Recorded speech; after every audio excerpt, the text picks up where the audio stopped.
Good evening, Guardians. Welcome back to Tower Casuals, the Destiny podcast. I am your host, Josh, once again filling in for Corey, who is out on paternity leave. We had to go and scrounge up some hosts. Okay, NerdGeneralist joined us last week as our token warlock, but we're still searching for a Titan. So sitting in the Titan's chair, we had the Dollar Tree Zavala last week with A1 Johnny. This week, you're at least target level, I would say. The target Kernal Panic. I will take it. I'm a frequent target shopper. Is he a target because he dies a lot? No. I think when we did the mission today, I think that you died way more than me. Okay. I just give room for the statistics to change. That's all I'm saying. That's the last time I fucking walk you through an activity. You didn't walk me through it. He's target level. If we're trying to build up to what Corey is, which is like the king of e-commerce, essentially, in this scenario, we've gone from Dollar Tree, we've gone up to Target. I didn't want to disrespect Joe by saying he was Walmart level. He's not great value. Okay, we spent a little bit more money this week and went to Target. The Titans of Walmart. Please, someone make that site. The Titans of Walmart. I have a solid veneer. I'm still particle board on the inside, but I got a good veneer. You have a good exterior, Joe. Okay, you put on a good front. It's hollow inside, but there's something Jesus there. Christ. And of course, that other voice you hear, as we said earlier, that is NerdGeneralist, the fan favorite, apparently. The reign of terror continues. The reign of terror does, in fact, continue. Corey, your show has gone completely off the rails already. Derailed. I'm very glad that we were not recording the beginning of our conversation because it involved Paula Deen and butter. Sour cream as well. Sour cream as well. Slather it on. Oh, God. Butter. Wow. A little bit of housekeeping. Of course, we do post. We usually do a live show Thursday nights, but no live show until Corey gets back. My MacBook will simply not handle OBS without crashing the entire computer, and I don't really want to go through that again. So you'll have to wait for the audio version, posting on Friday mornings. And we're going to jump right on into it this week. Guys, favorite drops of the week. Well, let's just blow right on through this as quickly as possible. Kernal, hit me first. You're the guest. The drop that I got for the week? Your favorite drop. Yeah, your favorite drop. You haven't been on in a while. Favorite drop in recent memory. You know what? I haven't brought it up on the podcast at all, but my favorite gun right now, 100%, is Dead Man's Tale. Every time I get a new roll, I kind of enjoy it a little bit more. It's moved me away from auto rifles, which has caused me to experiment with every other gun in the game. Right. And I feel like I'm better for it. It's made my hand cannon game a little bit better because I do not ADS with that gun. I really, really, really like it. And my PvP game is, I would say 3.0 is like my average right now in PvP. Okay. And it's fucking awesome. Love it. Love it. No, we've all really enjoyed that gun. Corey's been singing its praises. Of course, Nerd and I like it. The three of us run Presage pretty regularly. What perk are you really liking in that last column, though? So my last column right now my favorite one is my other version. Let's see here. Right now, I've been running the hand-laid stock. Okay. Is in it. And it's good for when I'm not ADSing. Mm-hmm. Although I haven't really had the variations between all of them, I haven't found too much of a difference. They all feel very similar. There hasn't been one that I've got that I was like, oh, this is it. I will say that substance is almost necessary in it. It really, if you can bang out those headshots and do like one-hit kills, you never have to reload that gun, and we know that I'm such a fan of not reloading guns. That's what kept me in my auto rifle game for... How long was I in auto rifles? That was like a year. Almost like a whole year. I was just running. It's been a hot minute. I was always running auto rifles. Separating you from auto rifles is like, I'm trying to think. Like a fat kid from Dairy Queen. Dude, I love Dairy Queen. Oh, wow. But like, I had Gnawing Hunger. As soon as I had Gnawing Hunger, I was running that gun forever. Yeah. Like, Gnawing Hunger is still a great option. It's not as great now, though. Like, it's not. They good. They nerfed 600s a little bit. Yeah. So what you're saying is Dead Man's Tale came into your life and just sang you that song from Aladdin. I can show you the world. it's definitely opened up my eyes. And because it's an exotic, means that I can't always run Xeno, which breaks my fucking heart. The day that you put down Xeno is the day of reckoning. That's the day that I check the temperature in hell. So I will admit, I'm still infusing Xeno, keeping it up there so it's ready all the time. I haven't had something that feels as like natural to me as Xenophage. I don't know what other like heavy weapons should I be using other than a sword. Don't even say swords. Oh, we're gonna talk about swords. We're definitely gonna get to swords later on. We gotta talk about some of these patch notes. Anarchy. So Anarchy's really good. I don't have it. I don't have Anarchy. Sounds like a you problem. Well, I'm just saying I don't. I still really like my Interference 6 now that it's not being sunset anymore with Spike Nades, Clown Cartridge, and Full Court. Mm-hmm. I use that a lot. It's just really good for clearing mobs, and honestly on boss damage too. It was doing pretty good work on those abominations in Presage earlier. Go ahead. No, I was gonna say I switched to Bad Omens a lot with the tracking and the cluster bomb. Yep. That's been my go-to heavy this season because I've been wanting to run Deadman so much lately. Mm-hmm. And I'm trying to experiment. Like I'm trying to not always run Xeno, but I run a lot of Divinity also. So Bad Omens is just a good option for me to have in that heavy slot. Josh is in his like freshman year phase with heavies. He's just experimenting. He's just trying to see where he fits in. I am. I'm trying to see what's going to be good for a long-term relationship, or if we're just going to be a booty call for a season. I have been playing around with snipers a lot more, which feels good. Running the legendary Lost Sectors, I would say I'm not ready to do Masters solo, but doing a legendary Lost Sector, snipers are almost like 100% necessary to keep my distance from things. Mm-hmm. So I've been using a lot of those, and it again, like, man, I don't know. I feel like I've been in an auto rifle coma for far too long, and now I have like the whole vault full of stuff that I have to figure out how to use and what I'm going to keep. My vault is still maxed out, 500 out of 500. I got like a little bit of buffer with my postmaster. Joe, man, it feels good to get out of your comfort zone and to find stuff that you like. Sure. I definitely did that this season with a couple guns, and given how long I know you've been in the auto rifle closet, it probably feels good to come out. It does. It really does. I should probably call my parents. They should know. I feel like I did it publicly before I let them know. They'd be upset. Jesus Christ. But I don't know. It is really weird to play like half of Destiny.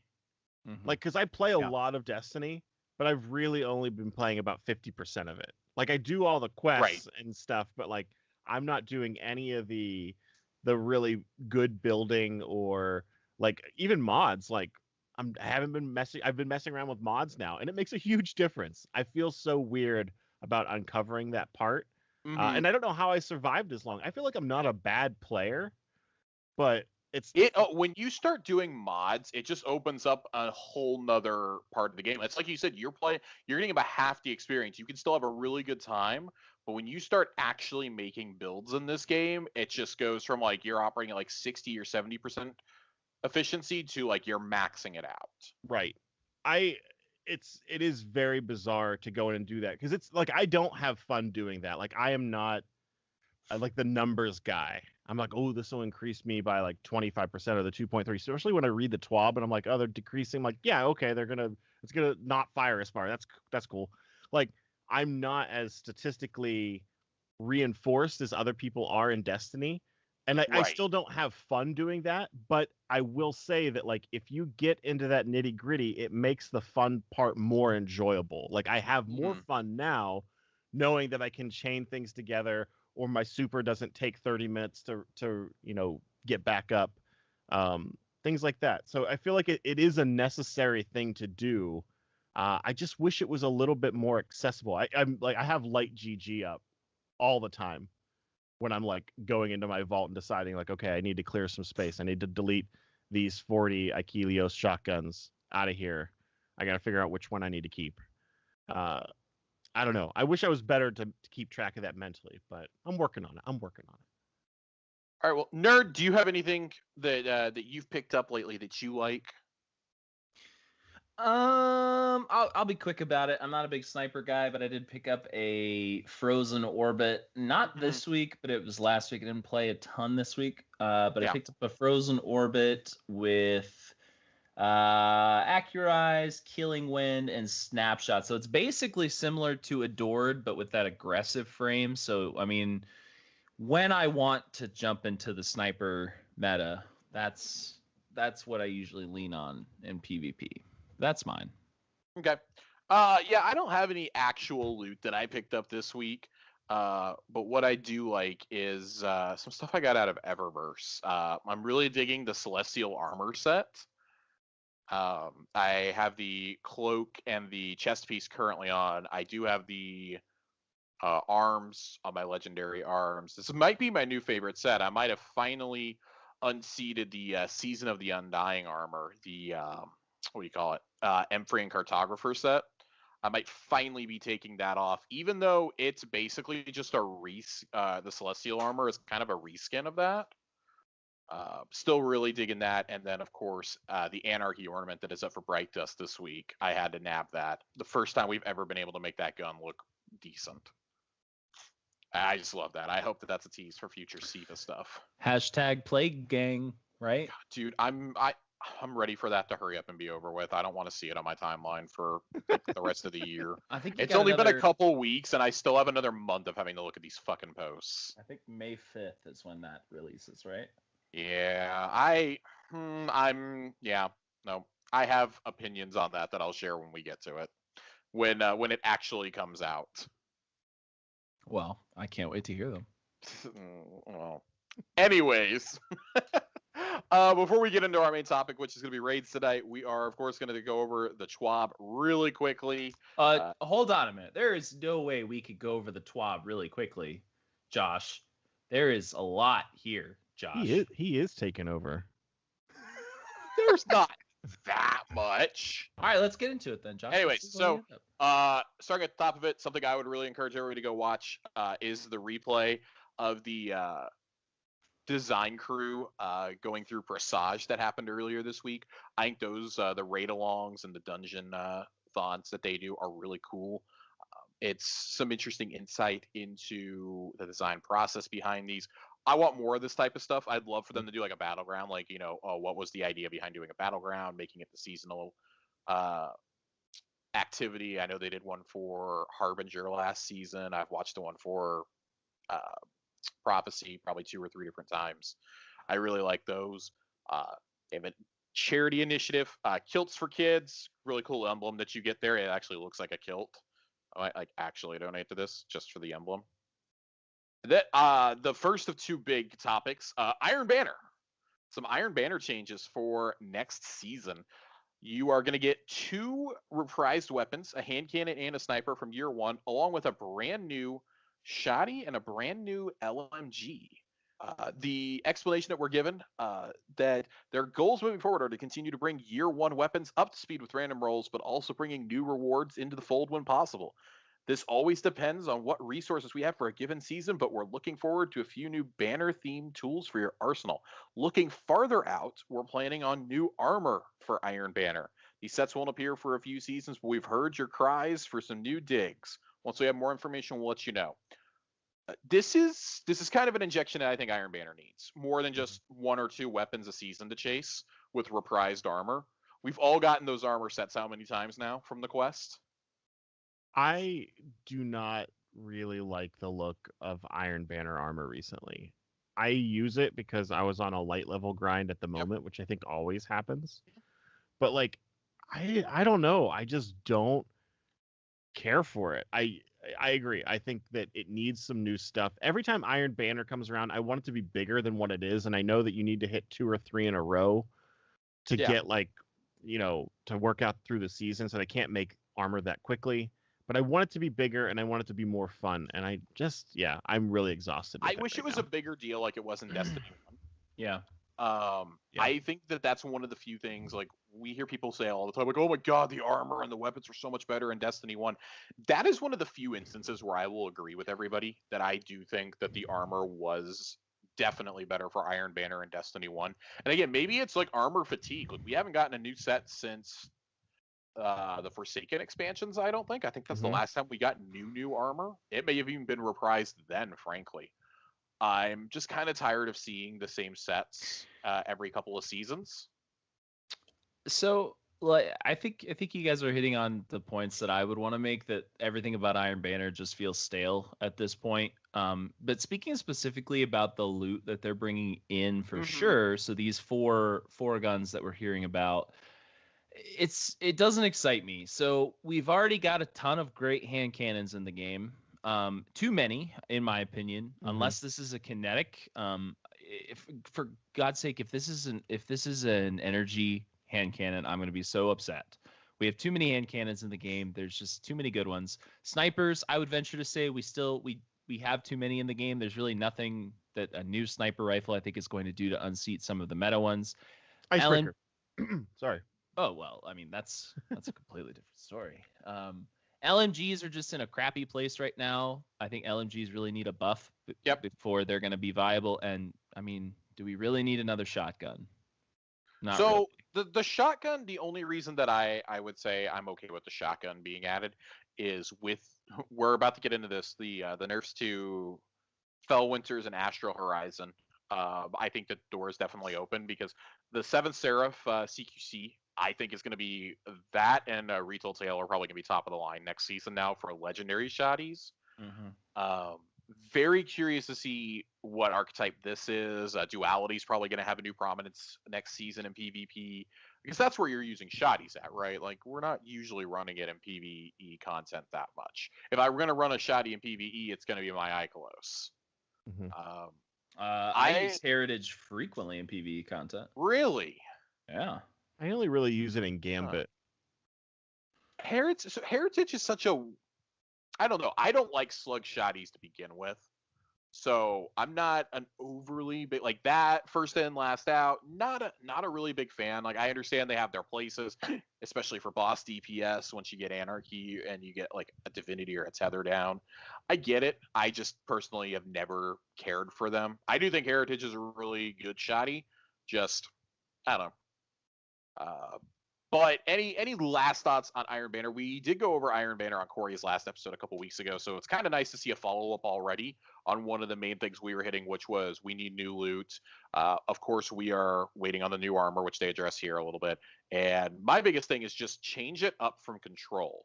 In Destiny 1, you know, we had Rift, we had Mayhem. Iron Banner Mayhem was so much fun, but here I don't think you can do Iron Banner Mayhem without completely nerfing Shards of Galanor. Like, you can't walk in there with please, Bungie, do not do Iron Banner as Mayhem. Give me some with other stasis. I don't think you can. Yeah, I think people would just kill themselves.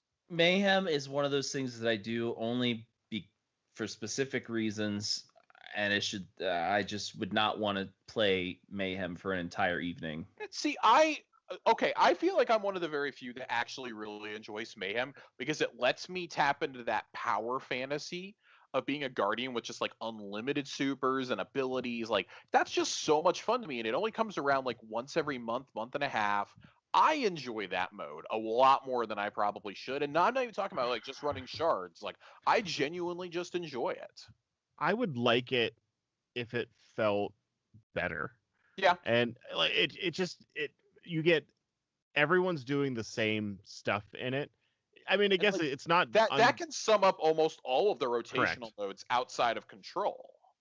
Yeah, I just wish it was. They just need some refinement. Oh, go ahead. Sorry. I just wish it was a little bit more balanced, I think. Yeah. So that I could use all supers would be viable. But once somebody in a match sets the tone, it stays. This is probably going to be the next one to go into the vault, I think, for some refurbishment. So we know that's why they pulled a lot of the other ones, and they're like, yeah, like momentum control, and I forget what the other one was that's going to come back at some point this year.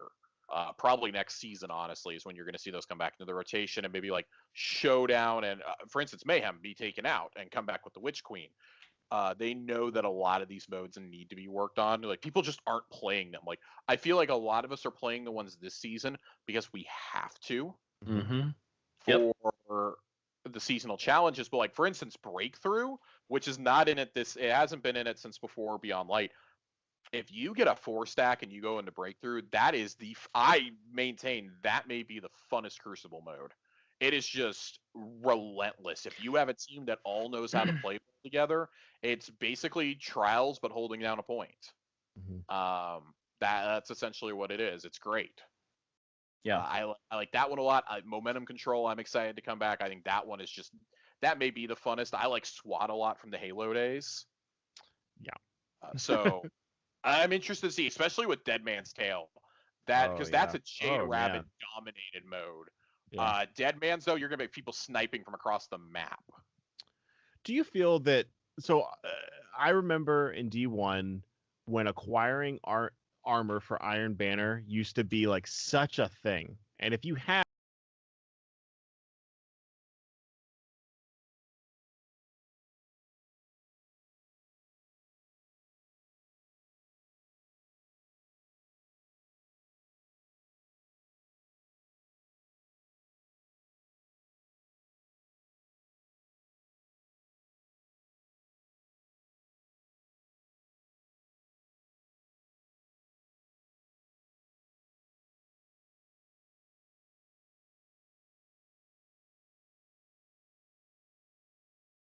doesn't feel like a Pinnacle activity anymore. I think, I think to a degree that's okay. Like if that's like you're like almost starting, because I've never gotten a piece of Iron Banner armor from a drop or from the quest completing that I've wanted to keep. I have approximately one piece, because I take that back. I have my character pulled up right now. I think it's my chest piece. My chest piece dropped at like a natural 68 one time. So I kept it, but that was after I played so much Iron Banner during Season of Arrivals, because there were like 8 Iron Banners.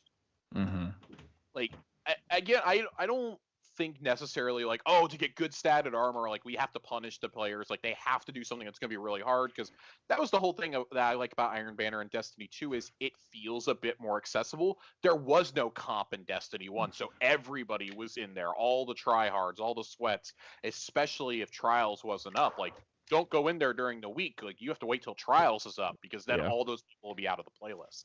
This, I feel like, especially with the addition of the freelance playlist, it's what Banner needs to be, but you still do need to tweak it a little bit. I personally would not mind having the artifact enabled. I think the artifact should be enabled personally. In this one, I don't know if correct me if I'm wrong. I think it's just your base armor, though. I don't think the artifact is. It is. Yeah. I'd like to see the artifact be added in, because I think that would add a whole new level of challenge. Even if there's a second playlist, you know how like you have the freelance playlist. Even if it was like one of those little offshoots and it was like artifact enabled, like as a trial, I think it might be fun. I would love that. Yeah. Or like maybe it's only up for the weekend during Iron Banner, like it comes up when Trials does or something. I think there's plenty of things you can do, and I think it all starts with getting away from control. I think we're all so tired of control at this point. For Iron Banner, I mean, it's the default mode, right? It's like booting up Slayer in Halo. Give me a different game mode. Just give me more loot more frequently. And I'm in. Yeah. That's what I have to say on it. Sorry, I was eating a chip and I didn't want to chew into the microphone.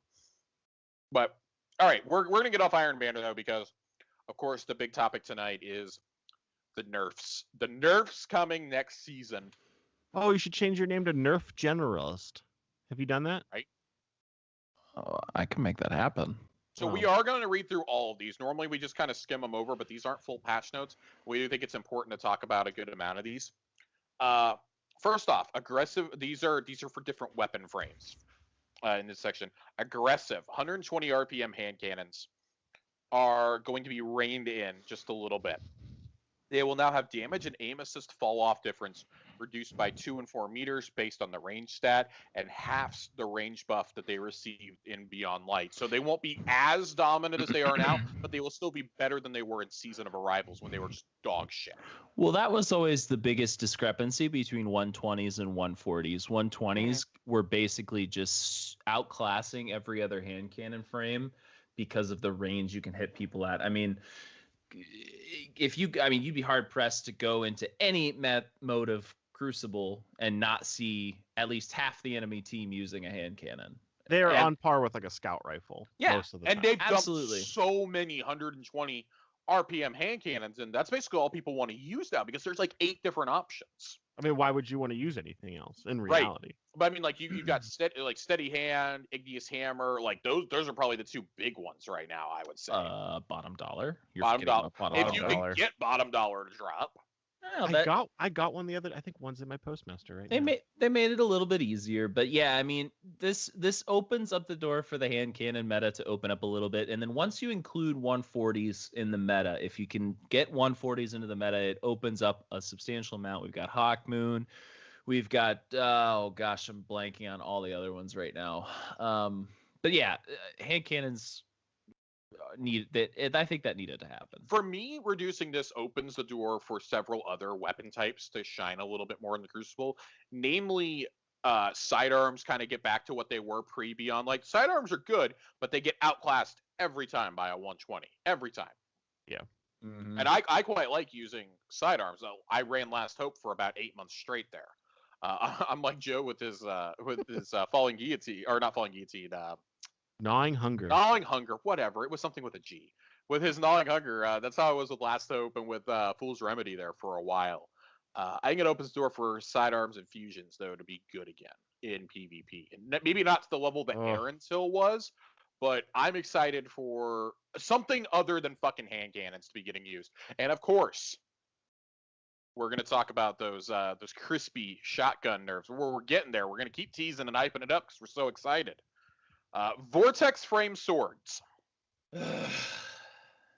With Falling Guillotine now viable forever, we need to adjust it a little as its damage output is flat out higher than all other legendary swords. With this change, it keeps its damage output, but we're reducing its reserves output by reducing the number of heavy attacks you can perform. Full heavy attack ammo cost now goes from 4 to 6. I feel like Bungie has something against Falling Guillotine. I feel like they hate it. And it makes me mad. This change does not bother me as much as the next one. You mean the chip damage? Oh, okay. The chip damage bothers me quite a bit more on this because it was so good for breaking shields of any kind. And that it got to the point where that's what I was using it for because when we run Deepstone Crypt, for example, I'm the divinity bitch, so I'm usually running my sword in there, running around killing captains. So that my partner doesn't die, but also trying to usually run to either operator or suppressor, whoever I think is having more trouble, so we can kill them and then get ready for damage. Hey, listen, operator never has trouble. Am I right, Kernal? I don't think I have trouble very often. Kernal and I never have trouble. You get off your high horse, John. The only thing that I would say I had trouble with for a while is when I would be disabled. And we realized that there was some sort of bug associated with that. If we did something, it would disable it. Like go we went up, to that area. You cannot go up on that building. Because it would be disabled, and I'd be like, why can't I do anything? And that's your no square, Kernal. You don't go up there. But like I said, just chip damage. Certain weapons, aka swords and Bastion, bypass shields by varying amounts, which has caused numerous issues with stasis encased enemies, encounter mechanics, and other content. Hold on. I want to go back. to Falling Guillotine specifically. Okay. So it always really pisses me off when Bungie targets one specific one specific weapon out of an entire archetype. So we're talking swords in general now. Take Lament out because it's an exotic. So we'll talk legendary swords. They have consistently targeted Falling Guillotine. Give me some other option to use, right? Like, there are no other options except for Lament to use if you want to roll swords in that spot. For boss damage, add clear, there might be a couple other options, but like, it seems to me like if one thing is not the problem. It's the entire archetype needs to be boosted or tweaked in some way. Am I wrong? How do you guys feel about that? No, I don't think you're wrong. I think that this is a problem of Bungie created a weapon, not realizing how much it was going to completely dominate the game, and they didn't have a backup plan ready to go. Wait, Bungie created a weapon and they weren't aware it was going to completely dominate the game? That's never happened before. I also don't think that that's entirely true. Swords have been a problem since they've been introduced, and that's in D1. Not quite to this. So they were definitely a problem. So it's funny because Falling Guillotine had the exact same problem when it was Dark Drinker in Destiny 1. For a solid year there, that was the go-to for boss damage. In anything that was not a raid, you ran Dark Drinker and just did the spin attack. That's what you did. Right. Destiny 2, swords look cool, but they were a fucking joke until Falling Guillotine. Like in year 1 Black Talon, and 2, there were no swords in the meta. I remember only being upset one time because I didn't have a sword, and it's because the hunter sword looked really fucking cool. And there were some people using it in PvP for a little while with an invis. There was like a weird meta there, but swords didn't show up until Falling Guillotine. So I think that you're going to start seeing a change with swords because, so for example, Solascar, the trial sword, can roll with chain reaction. And I think that's a super intriguing perk for a sword because it's a bolt caster type. So it operates much like Temptation's Hook and Black Talon. You hit a group of enemies with that and you have chain reaction, that automatically becomes a viable PvE sword. Maybe not for boss damage, but for a lot of other stuff. I personally would like to see more swords roll with that, but also it's just like, I don't know why we keep nerfing this. Well, I know why we keep nerfing this particular sword. It's because it does what no other sword does. It makes sense to me, and it fits Bungie's sort of. Go ahead. Sorry. I was just gonna say at that point though, if you acknowledge it's doing that much damage, I would rather you leave it in there and just leave it broken, but make it an exotic. Yeah. Like just rework it on the back end and be like, hey guys, we kind of realized we fucked up here. And we realize like this is kind of a one-of-a-kind sword. It does something that no other sword does. It spins this and that. And I'm sure there's going to be a Falling Guillotine 2.0 at some point this next year. But we realize we fucked up. We're going to treat this like it's like it's an exotic. We're going to make it a permanent exacto. We're going to let it do it because it does something that nothing else does. Do you think that's probably your best option? Do you think there would ever be a time, and the community would lose their shit, where they take a legendary gun and make it an exotic? I think this would be one of the only times where this would be acceptable. Because you've had more than enough time to go get a Falling Guillotine. Just take a stat and take one of the rolls. Hell, make it a random roll exotic for all I care. Yeah. That and be like, here you go. Because a lot of people aren't going to go grind for another Falling Guillotine. Like I got my one, and that's what I keep using. I like that concept. The question is, at that point, what do you do with the people who already have a Falling Guillotine? Does it stay the same? Do you like make it obsolete? And then what is the criteria that a weapon has to hit? Because like we've had things that could also probably classify as that, like Recluse.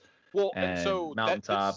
You have to remember, like this weapon was made with sunsetting in mind originally. Yeah, they made Falling Guillotine. They were planning the sunset stuff, so letting it run amok for a full year fit in with what their theory was for legendaries originally. That's why they never really nerfed Felwinters, because these guns are going to be around only for 12 months. We're going to let you do your damage. We're going to let you feel like a god, and then we're going to take them away from you. And so I think I'll defend them a little bit when we look at that, because no other legendary weapon has been as problematic as those two in the last year.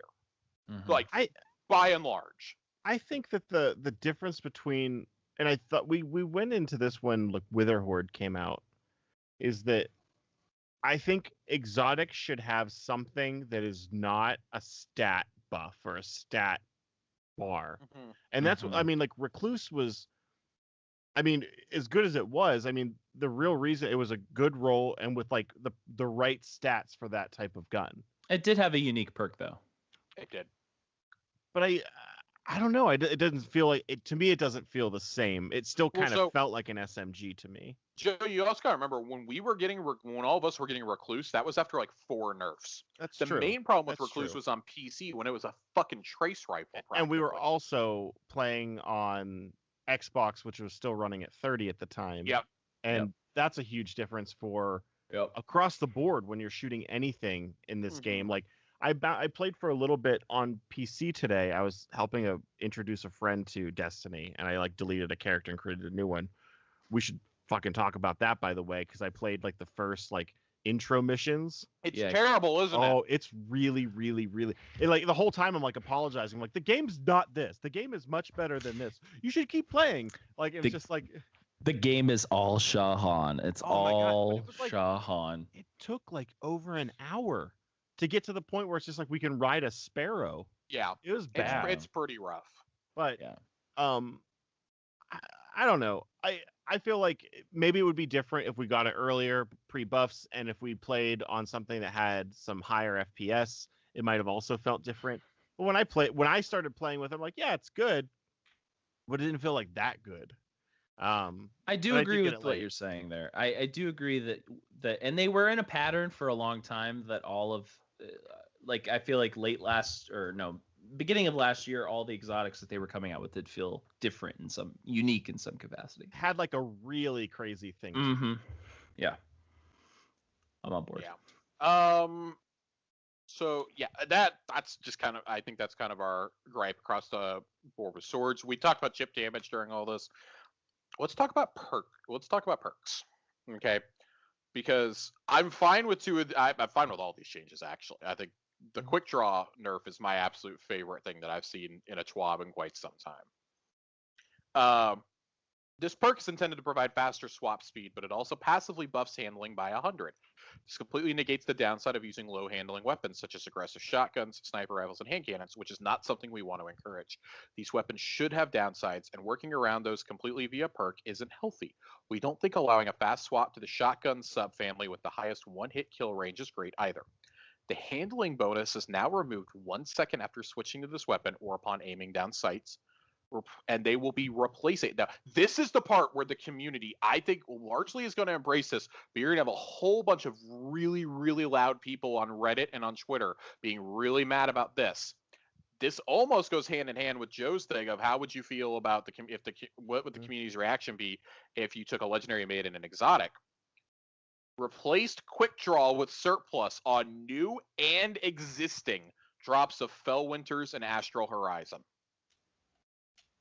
They are going to go into your vault and into your inventory, and if you have one of those two guns with quick draw, it will be taken away.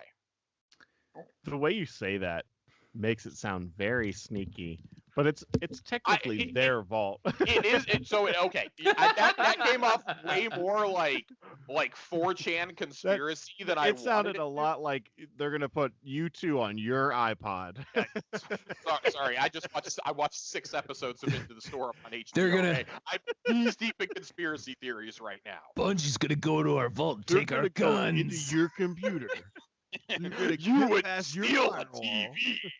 You wouldn't steal a TV. Why would you take Felwinter Lie's quick draw? I'm okay with this as long as this is not something they just willy-nilly do all the time. I think in this case they have had more than enough time to look at. They had already taken. You can no longer get a National Horizon with quick draw. They took that out this season. That was taken out of the loot pool. This is very clearly what they said at the beginning of the season when they said they would have a plan to deal with Felwinters going forward. This automatically, I don't want to say this takes Felwinters from being like the best shotty in the game, but it does not make it the go-to anymore. It will go from being like the must-have weapon for PvP, especially for Pinnacle PvP, to simply a very good choice. So, but okay, to be fair, like I don't think this solves the problem of Felwinters, and there are definitely ways that people can work around this. There are exotics, and I don't remember the one off the top of my head. I know there's definitely one on the Warlock side. I think it's Ophidia's that allows for faster handling. Granted, I mean, you are sacrificing an exotic piece of armor, and maybe that's a good enough swap. Yes. But like, I've always felt that the problem with Felwinters is the range, not so much the handling. But maybe I'm wrong. So when I run into Felwinters, literally, meaning when my character literally runs into the shotgun, it's always like someone will be shooting a weapon at me, and then as a Titan, I'm doing some sort of charge towards them. Yep. And at the last possible second, they pull out that shotgun and mid-charge destroy me with it. All right. So for me, I would say this is pretty good. I think the range is a little bit of a problem, and we'll see. But I wonder how much of that range is because they can switch to it quickly and then Correct. ADS on you. Correct.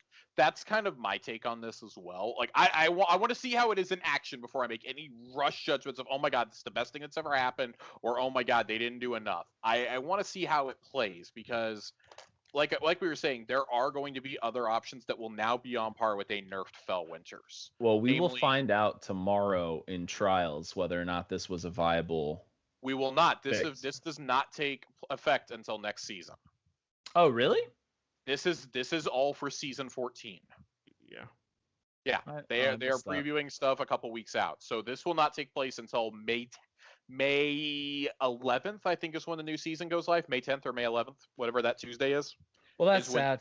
I guess I'll get destroyed by Felwinters for a few more weeks. Get it while the getting's good. That's why there were so many videos of that and Astral set to I Will Remember You. You know what? At the very least, let's say that it's not super great and they need to go and tweak something else. You at least get to enjoy the 2 weeks where nobody knows and they're trying out a bunch of different guns. Yep. Which is always the best. My thing is, I've been making this case for a while that I felt that Felwinters was going to need to have a special nerf. And when I say a special nerf, I mean a special sunset. I felt like that was going to be their plan to deal with this. I think this is infinitely better. They are adjusting the perk, but you've had a full year running amok with this gun at this point. Like, try something new out. Like, it's got to be boring running the same weapon every single day. That's how I felt about Recluse. Like, I loved Recluse, but once I had to use other things, I was like, oh, damn, there are so many other good options in this game. Running amok totally just encompasses it because you just completely run around. You're untouchable. Yep. And, you know what would be kind of cool is if they tied, and this would be tough, but let's say that there is a really cool perk that you could put on a gun and somehow tie it to the seasonal artifact or something. So this way, like, mod. It would be a mod, I think, in that concept because we do have seasonal mods, right? Yeah. So maybe like make a mod that would be more like a perk in this sense, or you know what I mean? I guess it'd still be a mod, but make it so that like, hey, you get to use it this season. We know that it's going to be powerful, but then you find a way to kind of sunset that gun in its heyday without kind of doing that, so to speak. I don't know. I think that's a cool idea. I think so. It might even be a cool idea in regards to like the guns that they give you in the season pass is include mods that are specific to that gun and that you can only use them for that season, but they boost the viability of it. So like actually that gives some good ways to boost usability. Like how many times have you guys used Threaded Needle? Which is one of the seasonal guns that you get from the season pass, I believe. I have used it to finish the linear fusion section. Okay, exactly my point. If you give a mod that boosts that weapon's viability, just a small amount for that specific season, I think it gives people a reason to use it. I actually really like that idea, Kernal. Thank you. Not that my approval means anything. It doesn't. I'm glad you recognize that. But moving on. We've got wow. Why do I even come on this show, Josh? Because we have a lot to get through. Frenzy is being nerfed as well. Perk has extremely high uptime in PvE to the point where it's clearly a better choice than most other damage perks. We want it to award less damage than harder to activate damage perks. So reduce bonus damage from 20% to 15%. Not a massive drop off. I still think it's going to be a really, really good perk. I like Frenzy personally. Yes. I just need a better gun to put it on. I love Frenzy on my Extraordinary Rendition. I'm fine with this, this debuff. Yep. It's still good. I still like other damage perks, like they say better. Like I like Rapid Hit Rampage a little bit better, but Frenzy is a really, really good option, especially for raids and dungeons, I feel. Reservoir Burst for fusion rifles now increases magazine size in addition to its other effects. Reduced full battery bonus damage from 33 to 25%. Upcoming content requires revisiting the power level of a damage perk that can be activated simply by having a full magazine. Wink, wink, nudge, nudge, say no more. This is clearly talking about Vex Mythoclast. Yes. That's very clearly what this is for. It's either that or there was a legendary fusion in the Vault also. It could be referring to either of these things, but if you bring back Vault and Vex Mythoclast is not in there, there will be literal marches on Bungie HQ. No, 100%. That's a very specific nod. Yeah. Do you know what Wink Wink Nudge Nudge Say No More is from? Do you know that reference? No. It's from Monty Python. Just in case anybody out there wants to do a little history. Monty Python's a great show. You should watch it. A couple good movies. There's no doubt in my mind. Like they would not include that in there if they were not alluding to what's happening in that season. I will drive to Bungie HQ. I will do it. I don't have the time. I don't have the money, and I don't have also patience feel like to do that. This but is I will do it. I feel like this may lead to Loaded Question 2.0. Yes, I love Loaded Question. Gave me a reason to use fusion rifles, and I would 100% use a Loaded Question 2.0. I have a very strong feeling a Loaded Question 2.0 will be a seasonal weapon at some point in the future, like the gun that you get from Banshee. So like we had Salvage Salvo this season. I feel like it could be that going forward. Let's get into exotics real quick. We're gonna fly through these. This is the last thing we have in the Schwab this week. Lament weapon is clear out for sword damage. So for the health of heavy weapon diversity, we're pulling it back. Reduce damage of revved heavy attack by 16% and retains standard anti-barrier despite removing chip damage. This is another one where it's like, okay, Lament is not that great. There are two instances where Lament is really, really good, and that is Atrax and Gambit.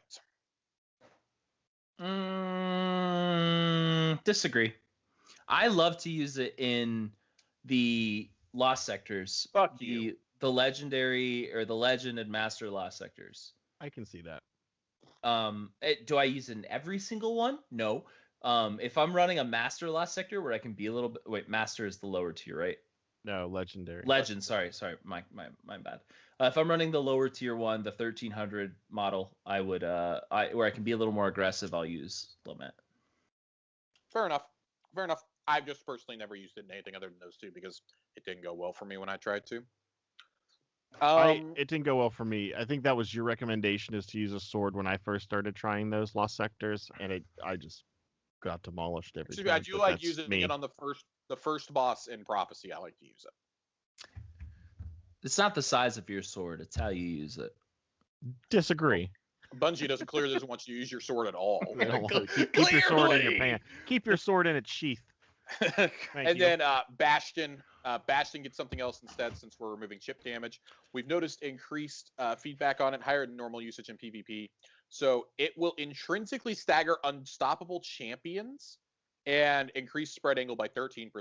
I love that this is going to stop champions. Yes, we need some other option. Wanted in PvE. Right. We need some other option for unstoppable champions. Yep. I'm tired of using hand cannons. I don't know if I'll use this, but it'll be a consideration. I don't know, but like I don't know if I'll be using this on like Grandmasters, but you bet your ass I'll be taking it into like Hero and above for Nightfalls next season. Yeah. I really, really like this. I've had a real big problem when I've been trying to do a lot of this content solo, that just like balancing. It's like, oh, what gun am I going to use? Because I need to have these two things that'll like deal with these two characters, and it's just like I would love to have something that could just deal with it all the time. I I think that's definitely going to be a consideration anytime I'm doing a build before I go into a lost sector or something. One of the for sure. Go ahead. Does anybody else have anything else? There's a little note at the end of the TWAB that I want to read before we boogie on over to raids. Nah, go for it, Josh.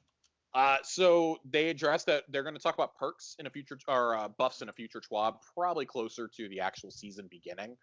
And they say, we've covered Celerity and Bottomless Grief. This week we covered some other stuff. We are going to be talking about Iron Grip, Substance, Relenting, and more upcoming in a few weeks.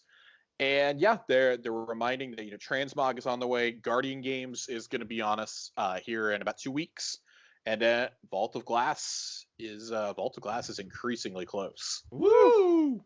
Oh my god, I cannot wait for double woo. Double woo. I was wooing in spirit because I was busy reading it.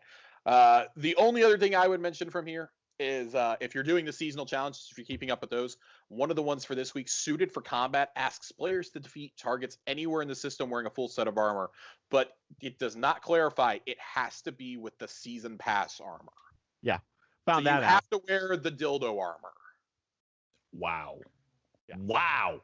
That is a bold statement. Would you rather me call it the butt plug armor? Yes. Sure. Okay, you have to wear the butt plug armor. Yeah. Corey, this is what happens when you're away. Josh starts calling things butt plug armor. I didn't do it, which is shocking. And I promise this is the last note. They say to dismantle all shaders in your inventory before the beginning of next season so you can get all the Glimmer and Legendary shards from them. Who hasn't done this? Hold on. I do this intrinsically, but I was not expecting them to talk about the shader. Like, I get it. This is a very small, teaser. But, I'm super excited by the fact that we know they're working on shaders. They've got a system. My brain is, going to town trying to think of what it could be. And I can't wait to never have to pull out 25 versions of the same shader over and over again. It's going to be an apply all. You're going to have it's unlocked. Love it. You're going to go through. It's going to be in there. You just hit apply all. You can apply to one thing or all. I guarantee. Put it on my ship. If that's not too. it, I don't know. What are you doing? What's the overhaul? Sorry. Start yelling at someone. Anyways, okay. So we're going to move on to our topic of the week, which is Build-A-Raid. Much like Build-A-Bear, but much more violent. Ooh. Unless you were trying to get one of those Animal Crossing ones. Oh my god! You probably turned violent. I can tell you, if there's one thing that would get me back into a godforsaken mall, would be if there was a Destiny store called Build-A-Raid. Ooh, God, I would go in there. Or just a Bungie store where I could buy all of the stuff that you can buy on the Bungie store without waiting 6 months for it to ship. We're paying that. I don't think I've paid any less than $10 to ship something. Never. And let me tell you that Bungie, I love you so much, and I always want to buy from you, but Amazon often has it cheaper and it's free shipping for a lot of the stuff. What if you complete a raid, right? The Destiny app, you get a barcode, you go to the Destiny or the Bungie store, and you can buy a raid jacket. Right there, they do the embroidering of your name right on the jacket. Bang, boom, you walk out with it same day. All right. I'm sold. I would be so excited. But anyways, we're gonna do Build-A-Raid. We decided to do something fun. Like we said before, raids are in a really good place in Destiny right now. Overall, the 3 raids that we have in there, frankly, are 3 of the best that Bungie has ever done. They're certainly the 3 best in Destiny 2, with no contest, no exceptions whatsoever. Of course, Last Wish, Garden of Salvation, and Deepstone Crypt. Deepstone, probably the most beginner-friendly raid there's ever been, short of Crota. In fact, I would actually argue it's a little bit more beginner-friendly than Crota, honestly. Definitely more so than Leviathan. We're not going to count raid players. But whereas Garden of Salvation is probably the hardest in the game, I would say. And a lot of that is due to the fucking mechanic in it. Yeah, a lot of that's due to the tether mechanic. Yeah. So we're going to start slightly negative right before we get into Build-A-Raid. We saw in Deepstone Crypt, everybody has to have a role because you're either the primary or you're the backup. There is no room to sit it out. You can be carried through, but it's really honestly just easier if you learn how to do a role, whether that's scanner or operator. Like I would honestly argue, like there's an easy one for each encounter. I would say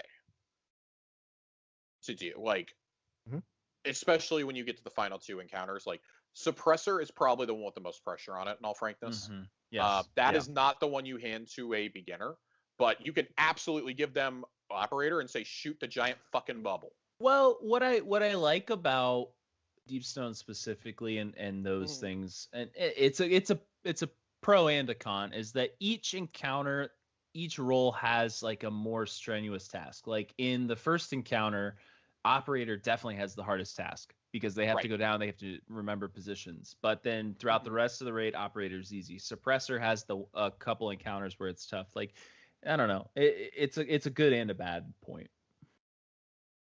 Yeah, I mean I really like it. I like that there's different ways that you have to approach these encounters too.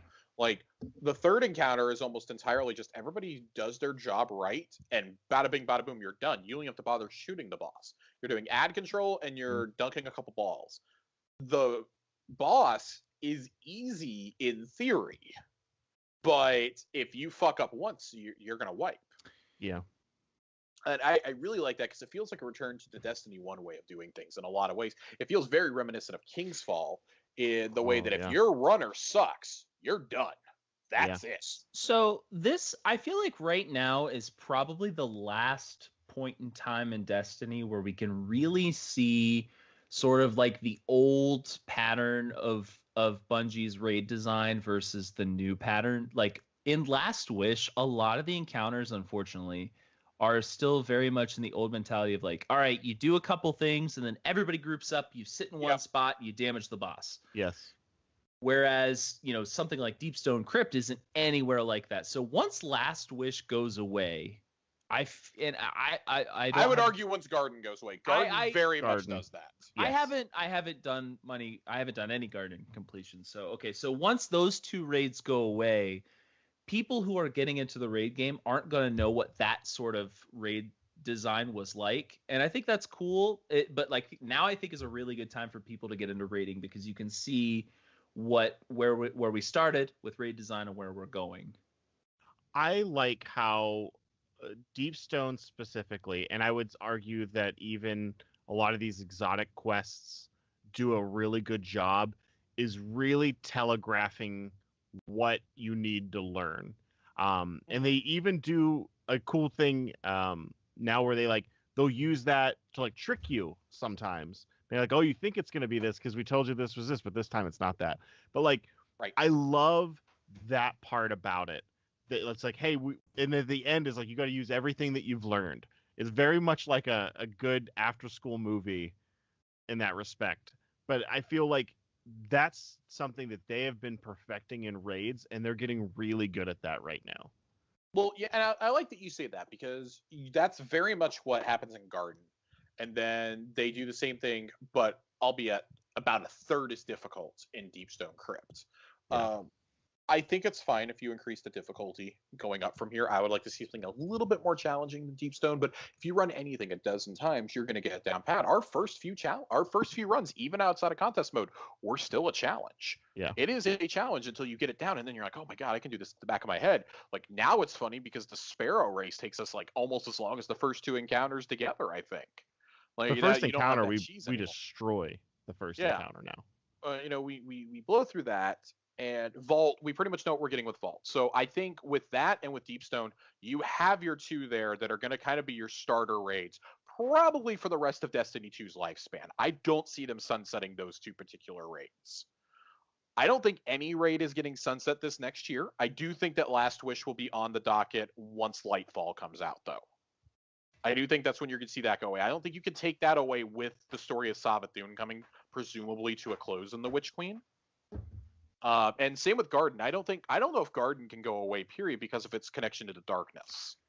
So I think you're in a really interesting place only having 3 or 4 raids total in the game right now. We don't have like 9 of them where nobody's running anything except for the newest one.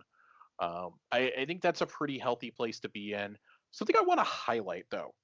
that I really enjoy about Deepstone, and that I hope that they take to every other raid that they do from now on, is one, the Spoils of Conquest system. So it incentivizes you to run it. You can run it multiple times on your character throughout the week and not be punished. You can still get something for it.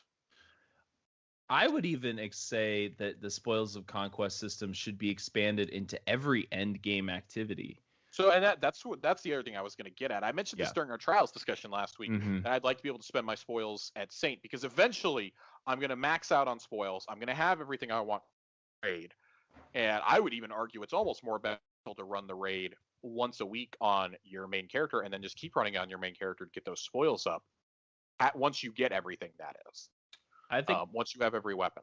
I think it's a good way to tie in Grandmasters too, if they included it there. I think Grandmasters and Trials should have included. I would almost go so far to say that you should if you do a complete overhaul of them, you could include Gambit and potentially Iron Banner in there if those are truly going to be endgame activities. Yeah. I don't know if I want to see it in everything, because I do think at a certain point it should be restricted to like the top tier content. So I would probably say raids, trials, and Grandmasters. I'd be okay with it. Like I would love if you have the option to buy a chance roll on Nightfall weapon. Any of the 3 adept weapons, you could have a chance to buy a roll, regardless of what week it is. I think that would be a really cool option. But like, be like, hey, you have to spend a pretty penny to get this, and make it slightly punishing. Like, right now, to buy a weapon roll. And Deepstone, I'll get to you in just a sec. When you buy a weapon in Deepstone, it basically costs you the equivalent of 1 week's worth of spoils if you ran it on one character. It's got to be as punishing as that, if not more. If there's more sources, you've got to up the price a little bit, I think, for something like a Grandmaster Adept weapon. Go ahead. Oh, no, that's fine. I was just going to say that how cool would it be if like Xur traveled around and every once in a while brought rolls of endgame weapons that people could buy for those. Man, so I want to say I want to like the idea of it, but I think part of and it would make it more accessible to everyone, but I think that takes away having to actually go do the activity then. So like I'm one of those, like, I'm not trying to restrict people from it, but I do think that if you want the best weapons in the game, you gotta work for them a little bit. Like, we've already compromised on the Trials weapons. We've technically compromised on the Nightfall weapons before they were even out the door by saying, here, you can get the action here, but you can get the regular version from just running a regular old Nightfall. Like, I think at a certain point, you have to keep that stuff in those activities and be like, no, you need to suck it up and go do them, or try them at least, and then we'll give them to you. Like, maybe if Zavala has a weekly bounty, you can do a la Trial style or something. You could get one of those weapons. I think it's just cheap if you can walk up and buy it from Xur, frankly. I don't think it should be as easy as buying it from Xur. I don't think you should just be able to walk up and buy it. But I think that if you included the same the currency, because every vendor has like their own currency, right? If you had some sort of like currency with it, what if Xur was the only way to buy these things? I would love for Xur to be exciting again. I used to get really excited about Xur. I'd look at it, I'd go find them, and it's just like I haven't really done that. I would say the bulk of D2, I haven't really cared about Xur. I'm not exactly sure why that is. Maybe it's because I'm getting more of the stuff that he sells.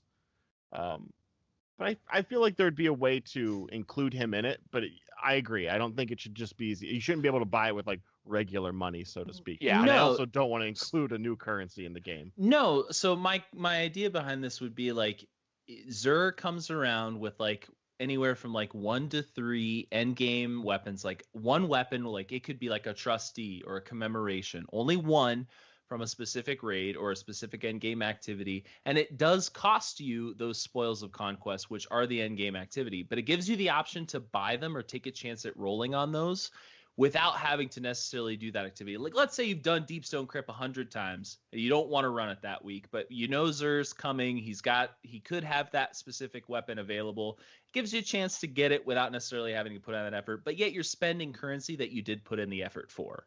So do you think that, let's say that Vault comes out and they also have Spoils of Conquest, which I feel like would be a mistake if it didn't. Do you think that then without doing that raid, do you think you should still be able to spend that same currency? No, I think it should be time gated, that it there's a period of exclusivity that people who have completed that activity have access to those weapons. I don't think, or weapons and armor. I don't think you should just be able to do it day one. Yeah, I would say that you need to, at the very least, it needs to be in your loot pool. So, like, for instance, if you were to go spend spoils and trials, you need to have at least done that weekly bounty to have it in your loot pool. I think that's fine. I think that's true or similar, or maybe they could. For example, if you want an adept version of a weapon, you had to have earned it once legitimately. I mean, we have completed that activity, or at least completed the activity for that week, like they did with the Leviathan raids. I think you have to complete it, but complete it for the week or complete an objective for that week before you can actually buy it. So, like, if you want to buy trial stuff, it needs to be in your loot pool, and you need to have finished the weekly bounty. If you want to get the Grandmaster one, if you want to get the Adept one, you need to have done the Adept Nightfall. I'm fine with that. The Grandmaster. Like, I think, and that's not like me trying to say, oh, we're going to gatekeep it for the best stuff. I think stuff like that would incentivize you to go do it more. Right. Personally. Mm-hmm. But at the same time, it's like, okay, I did this. I really don't want to do it this week. Okay, I'm going to go do other activities. I'm going to save my spoils up. And then when all the Grandmasters hit at the end of the season, I'm going to do fucking Devil's Lair. And then I'm going to walk in and buy whatever I want. Yeah. Or have a chance to, because I worked all season towards this. I saved my stuff. I think it should be treated more as less of a way to, just a way to counter the RNG. Like, yeah, that's all.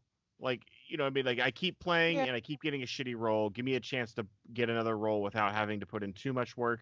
Or that's fair. I've done this. That's what the chess purpose is at the end of Deepstone. Right. And I feel like if once you've unlocked it once, just give you access to that portal to do it. Like, there's no real reason why I'd have to run it again if I already have, like, all the currency and everything like that, right? Like, why would I have to run it again? One of the like really good, trying to think of an example. There, in a few MMOs that I've played, there are really good examples of letting, like, you complete an encounter within a raid and you get a specific, like, not necessarily a piece of gear like a weapon or armor, but you get some kind of consumable or some kind of currency, like, that lets you go back and trade it in for something else at any time at a vendor outside of that activity. I just feel like that's something that that Destiny could benefit from, because sometimes, when I get to the end of the raid and I know everybody's itching to go back to the tower, I might not want to necessarily sit there and decide what I want to get from that chest right now. Mm-hmm. But I know that I'm in a rush because I've got, 3 or 4 people are like, all right, let's go to the tower. I need to log off. Or I'd like there to be a liaison in the tower, or at least on that planet. Let me go to the planetary vendor and do it, or something. Like, for example, let me go to Varix and have Varix have a chest over in the corner that I can go to, and it's the Deepstone chest. So they did this with Last Wish, and we really haven't got into the builder raid thing. I guess we kind of are, but like Last Wish had the wish screen. And you can go to basically any encounter. What if they introduce something more? I mean, it's still a lot of work for the same thing, but what if you could, like, just have something that you could do, be like, go to the vendor, go to the chest. I feel like the wish wall in Last Wish is definitely an underused thing. Yeah, I mean, like, let's say you want to raid and you really hate Callie for some reason, even though it's a super easy encounter, but you want to skip it. You could just put in the wish to go to Shirochi and just start the raid from right there. Let's say you just want to use your what's the thing that you need to open the chest at the end? I don't remember. You just go straight to Riven, you cheese Riven, you do the Queen's Walk, and you're done. And you can get your shot at 1K voices. I mean, I think that's an underused thing. They should bring it back in some capacity into all the raids. For sure. So let's go ahead and get into builder raid then. Okay.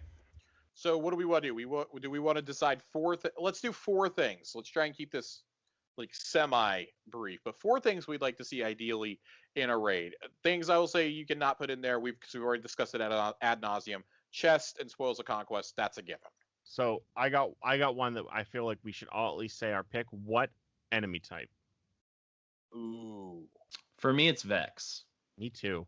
I love killing Vex. Man. I have had a specific raid in mind. It's always Vex for me. I think I'm going to... So, okay. Let's start with enemy type, and then I've got the next piece for us already. I'm going to go Vex. What's everyone's least favorite enemy? I know mine. Scorn. I just want to know. Scorn? Yeah. Fuck the Scorn. I feel like It's fucking Scorn. Fucking Scorn. Well, yes, no, okay, so Scorn, yeah, but I'm over Taken for now. Like I'm kind of done. I love Taken, but I'm also done with Taken. I think you've probably got one, maybe two more raid/dungeons in the series that are going to have Taken, and I really think it's going to be. I think Savathun's is going to be half and half, similar to Taken King. And I think the very final raid of Destiny 2 will have Taken and whatever the Veil ends up being. Or Vex. I'm so sick of Cabal.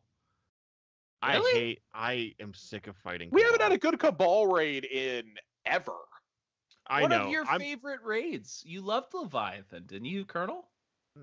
Not really. I mean, I liked it. Corey ranked it at like number 3 on his list. Well, okay. Well, Corey's not here. We can talk and bad it's not necessarily about raids. It's just like I'm over fighting them. That's fair. We have basically driven them to the point of extinction. Similar to the Fallen, it really doesn't make too much sense after the events of Beyond Light for us to fight Fallen in a raid anymore. Right. Which is why I feel like they're going to throw Scorn at us, and I'm going to hate my life. Yeah. Now do we've all agreed on Vex. Mm-hmm. What would your ideal location be? And I respectfully request to go first on this. Go for it. I requested to be what the Deepstone Crypt never was. What my original theory for Deepstone was, which was that we go to Clovis Bray's Vex portal, we actually go through it, and we do so the first encounter is done in the bowels of Europa. We jump through that portal, and where are we? We are in unknown space on the Vex Homestar. The forge that created the Vex. All right. That's where we are. I'm invested. When you jump through that portal, you are completely in darkness, and all you see are the glowing eyes of the goblins, and you have to fight them in the dark. Ooh, I like that. All right. I'm in. All right, somebody else go. So Vex on the Vex homeworld, that's what I want. Starting on Europa, going through a portal, similar to how you go through the portal on the moon to the Black Garden. That's what we're talking here. Because the Vex, you can literally do anything. That's the coolest part about him, I think. Go ahead, Colonel. I mean, how do you follow up with that? I mean, like, I would say, like, I have nothing that specific. I would say, like, I don't like going to anything that's too planet heavy. Like, if I've already spent my time on the planet, like, I don't want to play something that looks like the planet. This should be a brand new space created for this encounter. Every time you play a raid, I feel like that should be very true. However, I will say I like the idea of you spawning into a part of the patrol map. Very similar to Vault of Glass. We've all talked about we love the intro to Vaults. But then after that, because anybody can come by and be in that first encounter. Right. But after that, you're on your own. So I love Prophecy in that respect, like that it feels so different, and it really lets Bungie kind of run wild with their art style. Yeah. They can be like, oh, everything in this room's purple. Like, it doesn't have to make any sense, but like, why is it purple? Be like, I don't know. It's absolutely purple. Getting a raid in the Realm of the Nine. We are the way they used color in Prophecy was just so amazing. It's like noir, but with color. Well, it's noir, but it's also like 80s and it's like Daft Destiny. Exactly. Yeah. Like I don't know, man. I was waiting for the Tron Legacy soundtrack to kick in. Dude. They're also edging closer with stuff like that. The music that they're doing anymore is really stepping outside of And I know I love you, Marty O'Donnell. I do, and you are responsible for the origins of so much good musically. But I really love the direction that they've been taking the music anymore. It's just like kind of anything goes with it. But I would say the Vex Homeworld sounds great though for a location. Do you feel like I want to ask you about the music because you're a music guy, Colonel. Do you feel like the musical shift in Destiny kind of like recently started with the Whisper mission. Yes. That was absolutely the moment that I was like, I like this. Remember we were instantly were like, I gotta download this. I had it downloaded. You sent it to me. Right. And it was just like this pirated copy that I got, like, and I had to loop it. And I would like listen to that on repeat because it was only like a minute and 32 seconds or something like that. For me, there's 2 tracks in the Destiny 2 soundtrack, in the base game soundtrack. And it's oh god, I forget the names of them, but one of them is it's kind of like almost the main Red War theme. It's the music that's played as you're escaping the city, and then it plays again when you're retaking the city, when you're jumping across the roofs. Mm-hmm. And like you're seeing everybody just like battered and injured, and you have to like dive through the portal because Zavala can't. So like naturally you have to be the one to go kill Gaul. Mm-hmm. So that one that plays, and then the music, it plays almost right after that. It plays the first time you set foot in the tower after finishing the Red War. That piece to me signaled we're leaving behind. Those 2 pieces signaled we're not afraid of Marty O'Donnell anymore. We felt like we had to emulate him up until this point. Mm-hmm. It takes on its own distinctive feeling. That tower theme, I know so many people hate it, but it's a track called The Last City. That's literally the name of it. That in a musical theme encapsulates the feeling I get when I'm in the tower. Like when I'm talking to Zaval, I'm talking to Cade, like the memories I have of that, like that encompasses Destiny in like a 2-minute theme for me. And the Whisper was the next step in that. That and Outbreak were kind of the next evolution.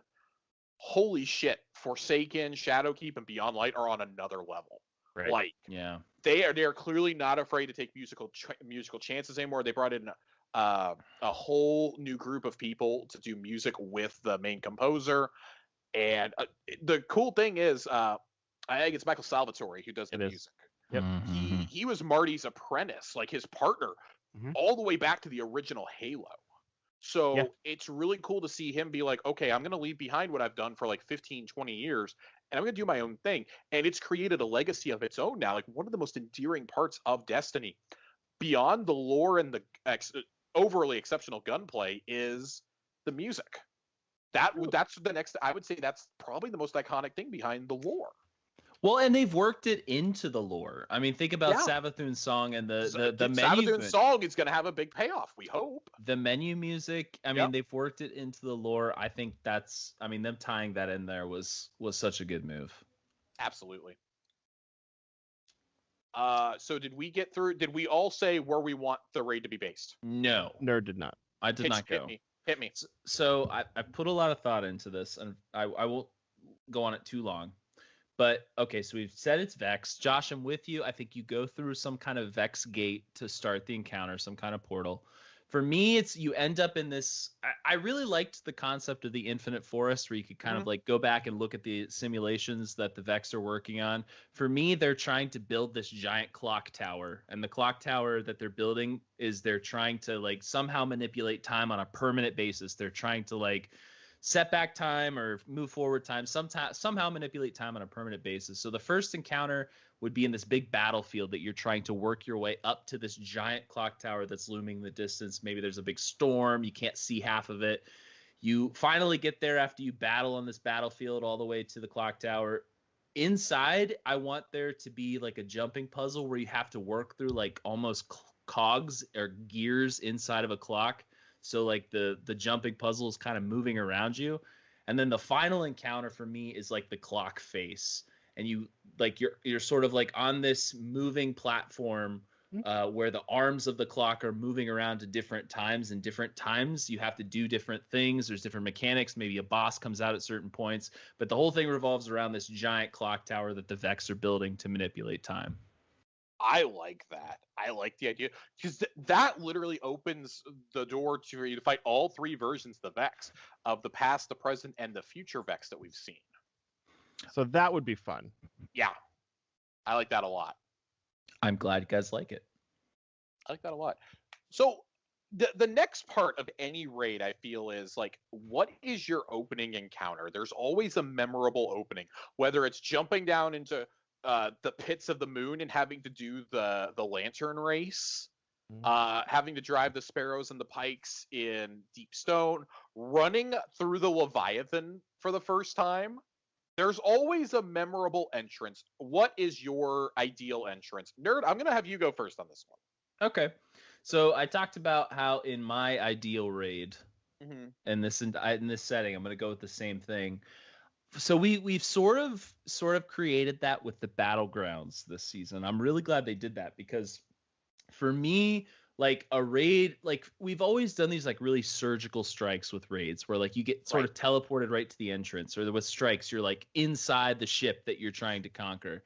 I like the concept of them having to fight their way up to a specific thing, but more importantly, I want to see the NPCs like of the Vanguard or Tower people incorporated somehow into that. So like maybe we're working our way across this battlefield, maybe we get some tanks, but I want to see Holiday like providing air support in for us, like a ship fly across and blow up a bunch of Vex, and maybe Zavala shows up at some point and like is leading a charge on this Vex tower. It's a big battle, you're working your way through it, maybe there's objectives you have to do along the way. It's not a super mechanics heavy thing. It's going to be more of just about slaying out and surviving, but it's more story driven because like you're fighting your way up to there, and we've got these NPCs helping us along the way. So I like the idea of that. I want to expand on that a little bit for mine. So mine would be we take on Clovis Bray's Vex portal. Okay, so we journey into the bowels of Europa. You go on the strike path and everything. I think it would be really cool. You get down there and like Zavala and Ikora are kind of overseeing it with you, and then just like because you track the Vex signal there, right? And then out of nowhere, the portal activates, and you're like, we didn't do that, and then just like literally armies of Vex battleground style start coming out. Just armies upon armies, like more than what's in Glassway, start coming out.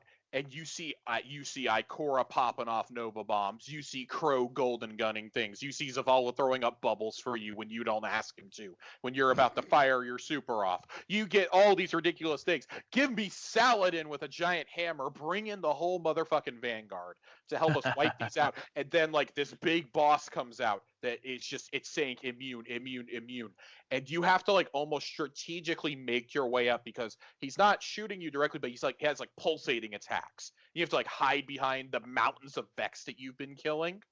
Mm-hmm. Almost like when you're running through the Leviathan's engines in Eater of Worlds. You have to hide in certain corners to not get burned alive. Something like that, except like Vex pulses are coming at you, and then you and your fire team jump through, and the radio's cut out, and that's when the darkness sets in. All you see are just goblin eyes, basically everything that was prepared to go through. You can even have a little cutscene of your guardians jumping through and like destroying the gate somehow. I don't know, throwing trip mine grenades or shooting off rockets to destroy it as like a little quick cutscene, and then that's when you turn around, it's dark, and that's all you see. The light dims and the lights come on, and then the Vex come on, and all you see is survive, and you have to fight your way through them in the darkness. Like you're fighting for like 3-4 minutes trying to stay alive. You're rezzing your friends, just like, I don't know, give me something fucking nuts. Give everybody a sword there or something, because it's just goblins.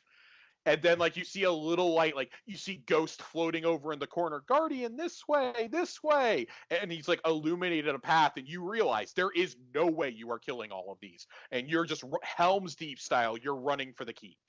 You're just running. That would be cool. I absolutely love the goblin lighting up concept. Can someone that has enough Destiny action figures please just play with them to Josh narrating? Because it reminded me so much of Spaceballs when Lord Helmet is playing with these, like, he's like, oh no, you're so handsome. Like, that's really what it reminded me of. So can I riff off of your idea? Yes. Because that's where, so I had an idea, and I feel like it's kind of the same as yours, but like you kind of jazz it up a little bit, and then I have another thing that might be cool. So what if the opening, I think 100% surrounded by Vex, right? However, you find out, like, and it's a lot. It has to be a lot of Vex, but they all have one shield type. So let's say it's solar or something. Mm-hmm. And you have to basically pop your super to mow them down. But then how every single first encounter is more like a leapfrog tactic or mentality. What if then there's the next wave is a different like shield type? So you have to strategically be like, okay, I'm going to run this and I will do this. And you can basically have each person to get through one wave. You have to have two people like pop their super and like collect the orbs and like leapfrog off one another. And then the next one is a different one. And then you could keep going with that until you get to the end where you are surrounded. Then what if like the 9 pull you out and take you to their world for whatever reason? But then like them doing that, the Vex now know how to get there. So then you can have this whole invasion type. Xur like, comes out with Gallarhorn. Oh my! What if he gave you? He's like, I've been saving this for you. So we've talked about this before. Yeah. That Gallarhorn. I don't want Gallarhorn to come back permanently, but I want there to be like one huge set piece where Gallarhorn comes back, and I think this raid would be a fantastic. What if he's like, it can never leave? Like, it almost certainly has to be in the raid in Lightfall at this point. There's no, or the expansion after Lightfall, there's no way you're going to end Destiny 2 without the most iconic weapon in the franchise showing up. But I don't want it to ever be something in my inventory. I want it to be a pick-upable weapon in that encounter. Like a Scorch Cannons. Yeah. Where like, oh, these are the last. I've pulled these from across space and time. These are the last ones that exist. What if? Okay, so we're talking Vex, right? We find out that Xur fucked over by using Vex Tech. He fucked the Iron Lords that had the original galleys. Well, so he took them away and came to the present with them. So we have the Vex here, right? And the Vex do manipulate time in some capacity. What if our Guardian somehow is involved in this and comes and gives us Gallarhorn, but like our Destiny 1 Guardian or our Guardian in the space between Destiny 1 and 2 comes back and gives it to us? We go to the corridors of time and we pull up from our vault as the tower is being destroyed. That would be kind of cool. I'm fine with it. I feel like... Because, let me tell you something, it's fucking bullshit that they said Bastion was his favorite weapon. No, the fuck it wasn't. If my Guardian's being buried, he's being buried with fucking double swords, he's getting Gallarhorn across his chest. Kernal's getting fucking gnawing hunger. Well, gnawing hunger, we're talking like D1, it would have been D1 Hawkmoon. That's true. But, so... What did our Guardian ever use Dead Man's Tail? I'm just curious. Yes, now. So remember in Avengers Endgame, how it's like it is very much a love letter to every Avengers movie. We kind of go through time and get to experience like the best of, but like a remixed version of it. One of the last raids of Destiny should be that. I think you're absolutely right. I think there's got to be a massive Vex battle where we gain access to like that ability to travel through time. And we go and strategically armor ourselves up through doing these encounters. And then we get to like face Savathun. But like it's only available. We have to go and put it back so you don't get to keep any of it. Like it's the whole like rules of time travel kind of apply. Dude, I'm gonna need that. I'm gonna need the Iron Lord's axe from Rise of Iron to be in there. Oh, you like Oh, what if you could pick? What if you got to pick? I want the hive sword that we used against Crota. What if it's like the Matrix and you're just in this big white room and then just like the big shelves just come flying past you and it's every fucking like overpowered weapon and you just get Xur is just standing there waiting for like in a fucking kimono just waiting for you. What if he's dressed like Morpheus? It's just like him and Saint are just like having a pint. Yeah. Cade 6 is there. Oh, stop it. Don't you dare bring Cade into this. Cade 6 is standing there with Xur. It's him, it's Cade, the speaker is there. Everyone that we've lost along the way. Fuck the speaker. The speaker's a piece of shit. I just actually was not if you read the lore, but I'm sorry. This season redeemed him. I have read some lore. This season redeemed him. slightly. Do you guys remember there's a moment in cinema that always like I feel like we need with Cade. Do you remember when in Back to the Future? You guys have both seen Back to the Future. Yeah, that's not like weird. Yes. All right. Do you remember in part 2 when Marty's like, I need to tell you about the future, and he writes Doc that letter and he rips it up and he's like, I can't know anything because he dies? Like, I feel like there needs to be a moment like that with Cade where we don't actually get the resolution of knowing that he did anything to prevent his death, but like just knowing that you had that moment of like closure, be like, I need to tell you something. He's like, you don't need to tell. Like, I need something like that hits me in the feels. I want something like that. Or did anybody watch season 1 of The Flash? Negative. No. Okay. So in the season finale, Barry finally figures out what happened to the Speed Force. And he goes so fast, he goes back in time to the night that his mother was murdered and his father was framed for the death. And he's never figured out who it was that got child him out of there. He just saw the Flash and the Reverse Flash battling. And it's future him pulls the child him out of there, and that's what causes Reverse Flash to, kill the mother finally. He was there to kill Barry, little Barry. He has the moment to save. He has a moment where he can save his mother, and he does it because future him looks at he sees him and is like he pauses him and tells him don't move, and that's when he leaves and the mom still gets stabbed. He runs up to his mom and tells her, and he's like, I could go back, this and that, like I could change it, and she basically tells him not to because otherwise he won't become who he needs to be. And I always felt like we were going to get a moment like that eventually with Cade, where because of his importance to the franchise as a whole, and where he would tell us, we'd encounter him like in some corridor space, or even go back in time to when he's being summoned to the reef, or when us and Cade are being summoned by Petra. And we catch him by himself and we tell him, like Back to the Future style, we know what's going to happen. It's that. And Cade, being the gambler that he is, even knowing that it's going to lead to his death, what if that's what leads to him doing the things that he does? Slamming all the buttons, riding the fucking computer down like it's a Bronco, using all his supers, going out. But like we tell him, but at the same time, Aldrin is going to become one of the greatest of us. He's going to be reborn as the Crow. And that's what creates, the Michelangelo style reaching for you, and he still gets his head blown off. That's an interesting concept. I haven't really thought about it in the sense of like Crow's importance in this.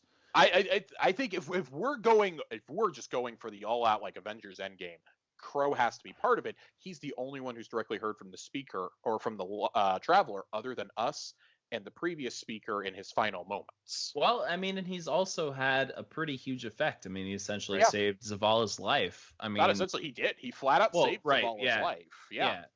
I mean, so yeah, I wasn't really on board with you until you brought up that point. I mean, on a separate note, have you guys gone back and played the Cade's last mission, like the Forsaken mission, and recently?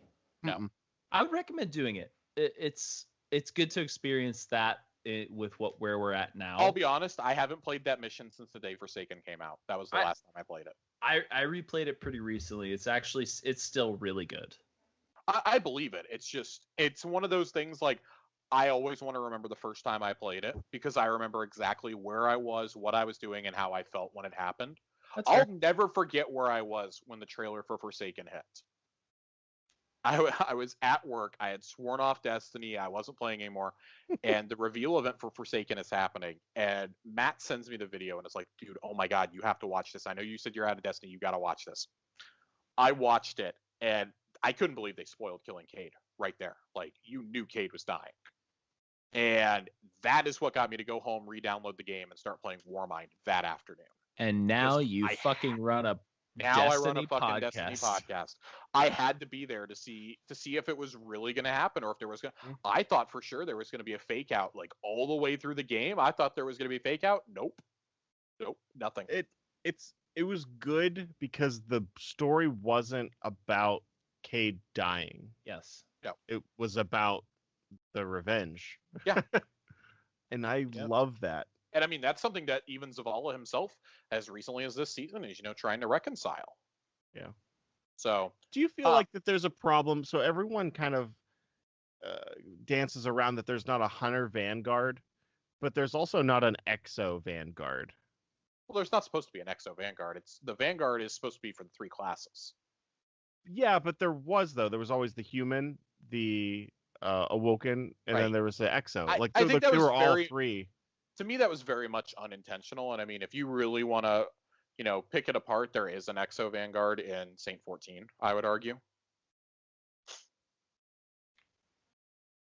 Okay. All right, so what's our last question, Josh? So last question, I mean, because we've kind of addressed how we would do encounters. Like, you're jumping through Vex time loops, essentially.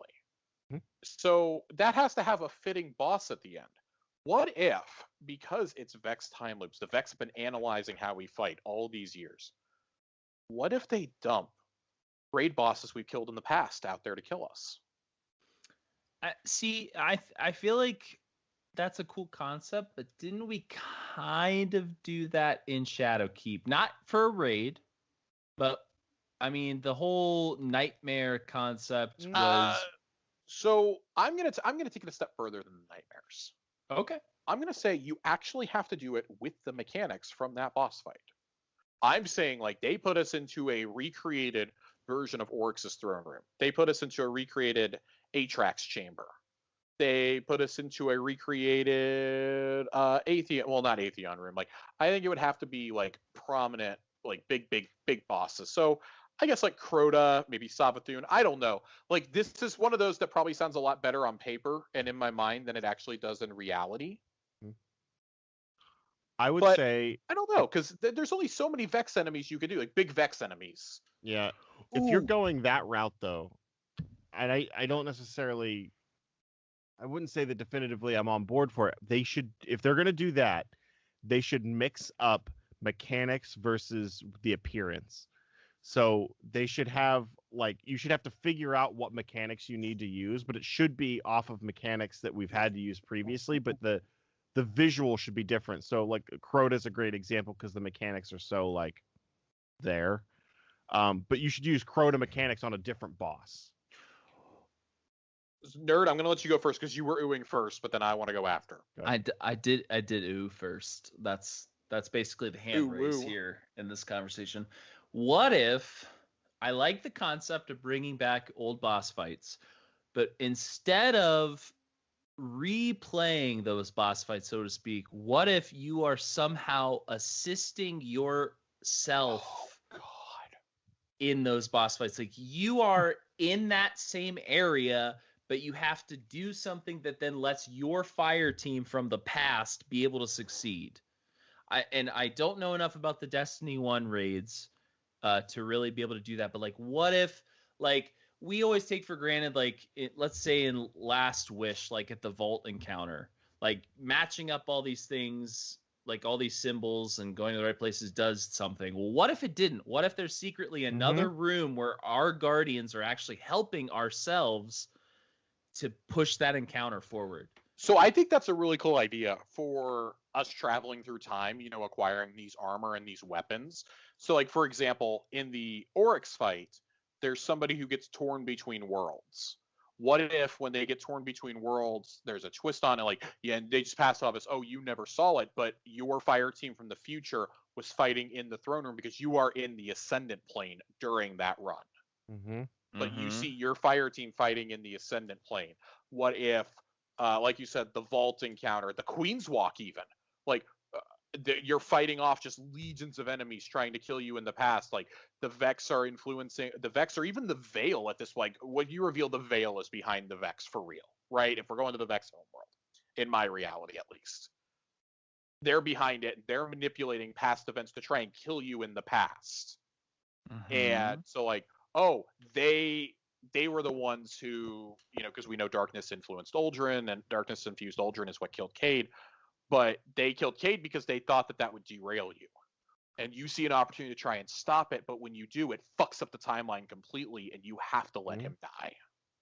Like, things like that. I always felt that would make for, like, a good dungeon, for example. Like I'm just imagining past encounters now, like when everybody is trapped running in the final thing inside the Leviathan, when everybody's running the gauntlet. I was just thinking about that. You're the ones out there shooting orbs for them. We are on the same page, Josh. That is exactly the example. But if you drop in from above in Eater of Worlds and you're jumping down the rocks, taking shots at the boss while your past fire team is down there killing the boss. What if you have to shoot some sort of beam at the end of Crota whenever he's kneeling? Mm-hmm. And like that's why he's kneeling. It's not. So I'm gonna take that. I'm gonna also take that a step further. So when we do that, we're in Crota's ascendant plane. Yeah. What if every time they kill like a wizard, you have to pick up like I would say like a rock or something that can shoot one of those beams or something like that. One of those beams, but what if you're having the sword at the exact same time that your past self is? Right. And you could listen to like an inverted version of the music, so the musical cues still make sense. Like you still have to listen for them. You could do a lot with that. I think there's really something there. When I get to a final boss, though, because I'm gonna take it back. I'm not gonna say let's do the raid boss there. I'm gonna say let's do the raid encounters in when we're skipping through time, when Ghost is leading us through the corridors, essentially. You get to the boss and like you finally find the end of the corridors. You get there and like that's the 9 are like waiting for you or something, or whoever's left of the 9, and like that's when Zur is like, I bring you a gift from the past, the present, and very well maybe the future, the legendary weapon, this and that. And before he can finish it, Zur is killed by the darkness, by the Veil, whoever it is. Like the long hypothesized 5th main race of Destiny. I do think we're seeing them before the end of D2. They come forward, and that's who you have to fight, is the one that led Clovis Bray to create the Exos originally. The one that turned Crota and Oryx and his sisters into gods, basically created the Hive. The one that influenced the Vex to go on their rampage. The one that created and probably lives in the Black Garden ultimately. The one that ultimately set the Cabal and the Fallen against you unintentionally by attacking the Traveler time and time again. That engineered the destruction of Torabal, the Cabal homeworld. The creator of the Scorn, the creator of the Taken, etc. And it's an enemy unlike anything you faced before, because it's not of an enemy race. It's just like when you even read the lore, it just says question marks for race or something. Mm-hmm. And you have to fight it, but it fights using all the tactics it's seen in your past. So like it may have the ability to fly like Oryx. Maybe it can throw fucking flame spheres at you. It can shoot the beam a la Callus and Atheon.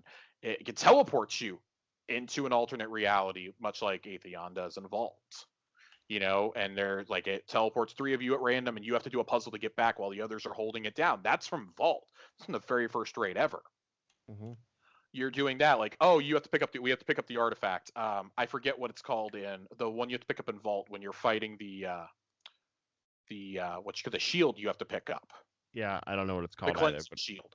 You pick that up. Like maybe that plays a part in it. Like you're just building back. Like you got to run an artifact from Oryx.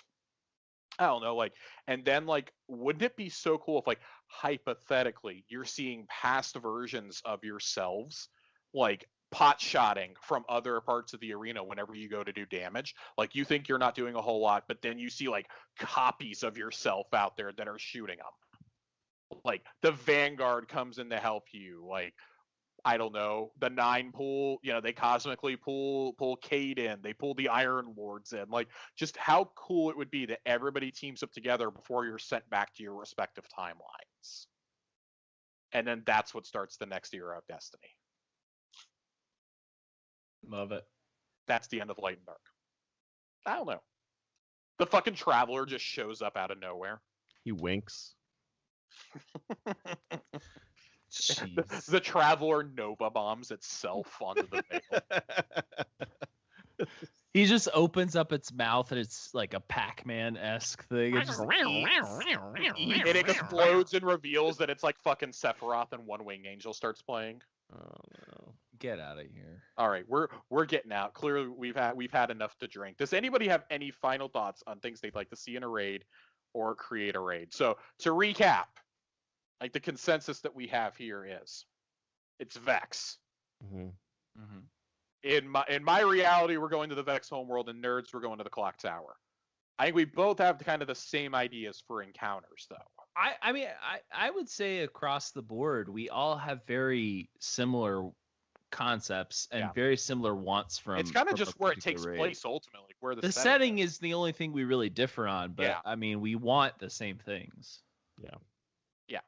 So, and then of course, you know, doing the time, we're doing a time heist ourselves to get that sweet Age of Triumph armor, to get Gallarhorn, to get Icebreaker, to get whatever else we need.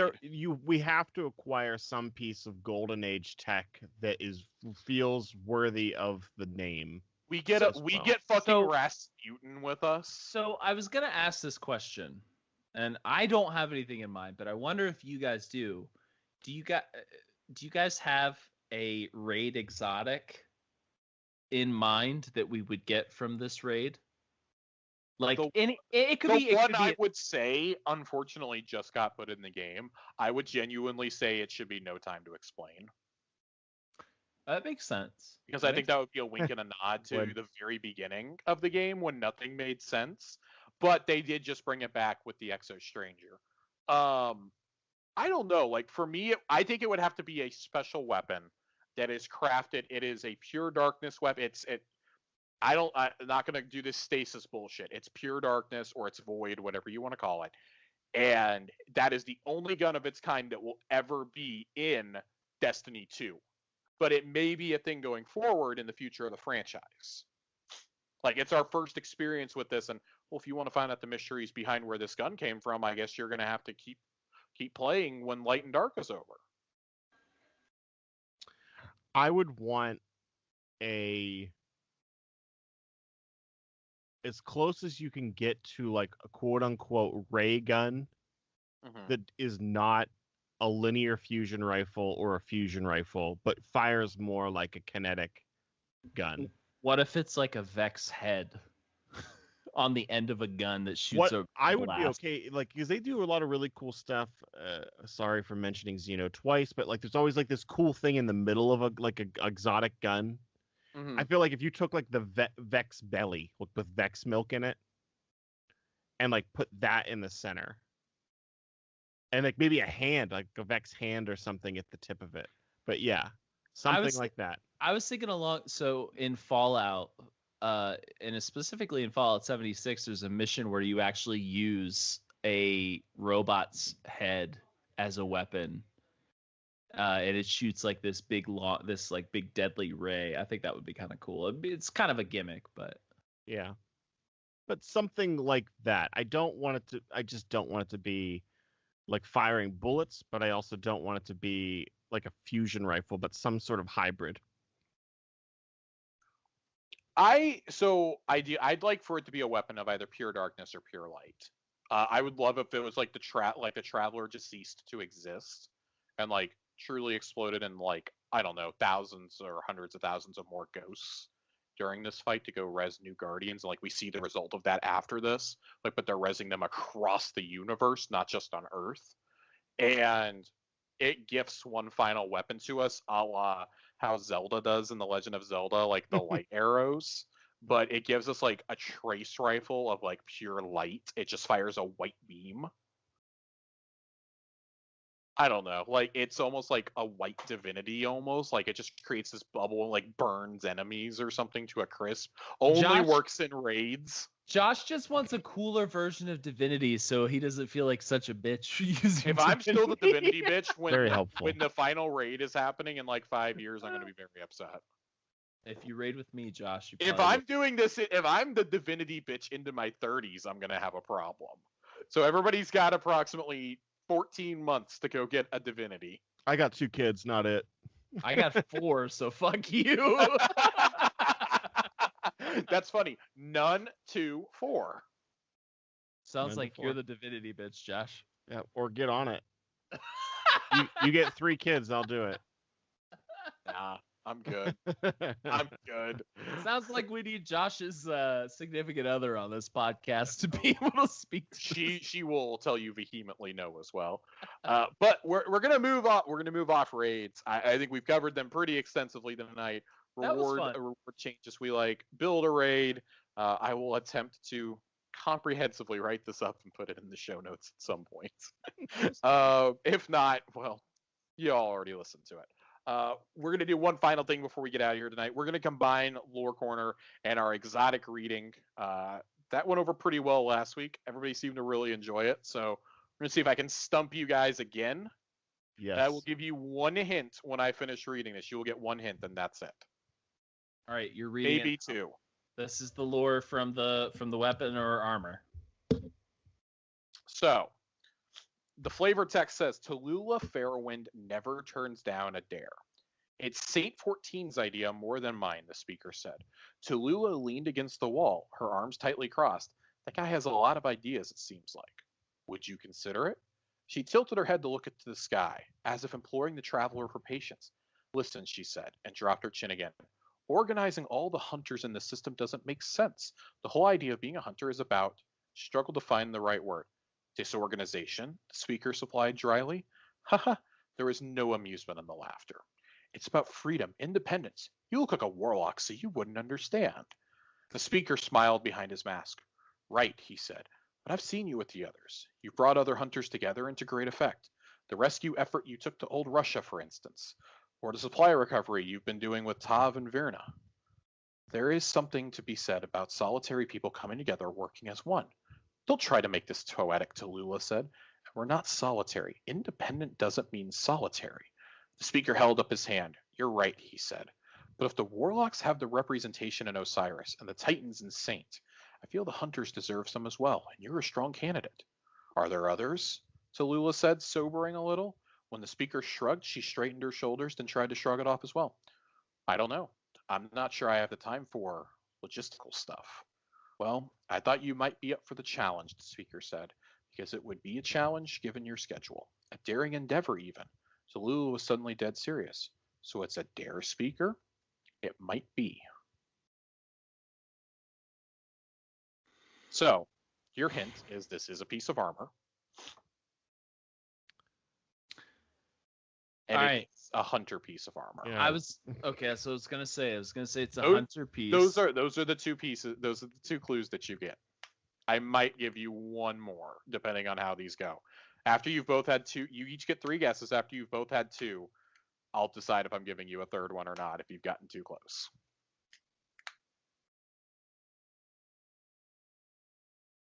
Well, all right. I'm gonna take no Googling. I'm gonna take the first guess. Celestial, because I know how much Josh likes Celestial Nighthawk. Ooh.